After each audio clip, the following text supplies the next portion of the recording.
여러분 안녕하세요. 안혜남 목사입니다. 저희는 오늘 잠언 3장 말씀을 함께 살펴보길 원합니다. 여러분, 잠언은 어떻게 하나님 안에서 지혜로운 삶을 사는가, 여기에 초점을 맞추고 있습니다. 금일 함께 나누는 잠언의 말씀은 부모가 자식에게 전하는 방식으로 진행되는데요. 이 지혜의 길은 여호와를 경외하고 공경하는 삶이며 그 안에서 누리게 되는 삶의 윤택함이다 라고 말씀은 결론 내리고 있습니다. 여러분, 과연 지혜란 무엇일까요? 지혜란 하나님께서 정하신 삶의 질서와 원리입니다. 그렇기 때문에 모든 지혜는 하나님으로부터 온 것이다 라고 말해도 과언이 아닐 겁니다. 지혜의 원천이신 하나님과 우리가 올바른 관계를 가질 때 그분의 지혜가 미치는 모든 영역에서 우리의 삶의 방식과 그 결과가 결정지어지게 됩니다. 지혜이신 하나님과 올바른 관계에 있기 위해 우리의 삶에서 구현되어야 할 부분은 무엇일까요? 지혜는 어떤 방식으로 우리 일상과 인생에서 하나님의 뜻을 구현해 나갈까요? 금일 말씀을 묵상하며 이 질문들에 대해 성경은 뭐라고 답하는지 함께 살펴보도록 하겠습니다. 금일 말씀 잠언 3장 1절 2절이 이렇게 전합니다. 내 아들아, 나의 법을 잊어버리지 말고 내 마음으로 나의 명령을 지키라. 그리하면 그것이 내가 장수하여 많은 해를 누리게 하며 평강을 더하게 하리라. 첫 구절에서 솔로몬은 하나님의 말씀을 잘 기억하고 지켜가는 것이 하나님과 온전한 관계 속에서 지혜를 얻는 첫 번째 길이다 라고 전하고 있습니다.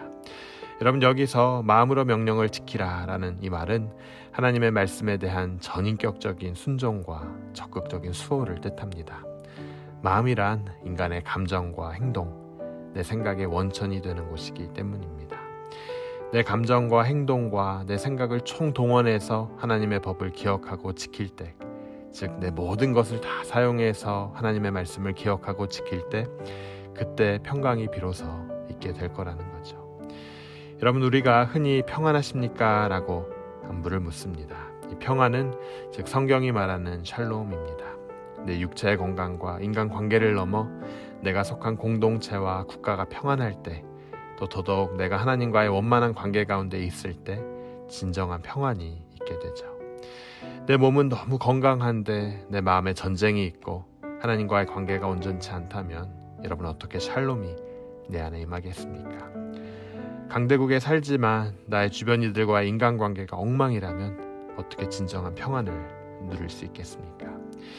여러분들의 삶을 돌이켜보실 때 주님 주시는 이 평안, 샬롬이 여러분들의 삶 안에 흐르고 있는지요? 우리의 마음에 평안이 아닌 불안과 미움과 두려움이 있었다면 그 시간만큼은 하나님의 말씀을 기억하지 못하고 지키지 못하고 산 시간들이었을 겁니다. 금일 말씀은 이 평안을 어떻게 경험할 수 있는지에 대해 잘 보여주고 있습니다. 첫 번째 말씀이 뭐라고 전합니까? 하나님을 기억하라 라고 전합니다. 잊지 말라는 거예요.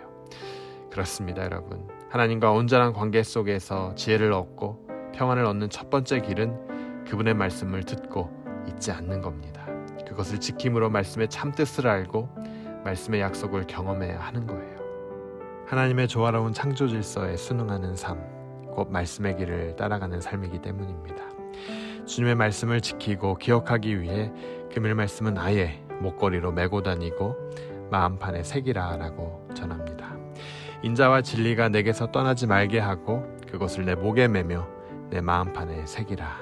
네, 여러분, 제가 어릴 적 덜렁덜렁거려서 자동차 열쇠나 집 열쇠를 여기저기 두고 다닐 때 어떤 분이 이런 말씀을 해주시더라고요. 목에 걸고 다니라고요. 목에 걸고 다니면 결코 잃어버릴 일이 없다는 거죠. 또 사람들은 어떤 사람의 이름이나 건축물 완공일을 오래도록 보존하기 위해 돌에 그 이름과 날짜를 새겨놓습니다. 많은 기업 본사 앞에 그 기업의 이름이나 건축 완공일을 큰 돌에 새겨놓은 것을 발견하곤 합니다. 오랫동안 보존하기 위해서죠. 여러분이 이름과 날짜를 오래도록 기억하게 하기 위해 사람과 건물도 돌판에 새기는데 하나님의 말씀은 더더욱 그렇습니다. 목에 걸고 돌판에 새기라는 말은 다시 말하면 신앙의 생활화, 즉 일상화를 통해 온 몸에, 나의 온 인격에, 나의 온 삶에 주님의 지혜가 스며들게 하는 것일 겁니다.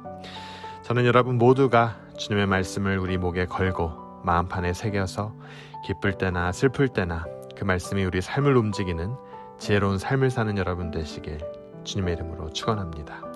두 번째, 하나님의 온전한 관계 속에서 지혜를 얻는 두 번째 길은 무엇일까요?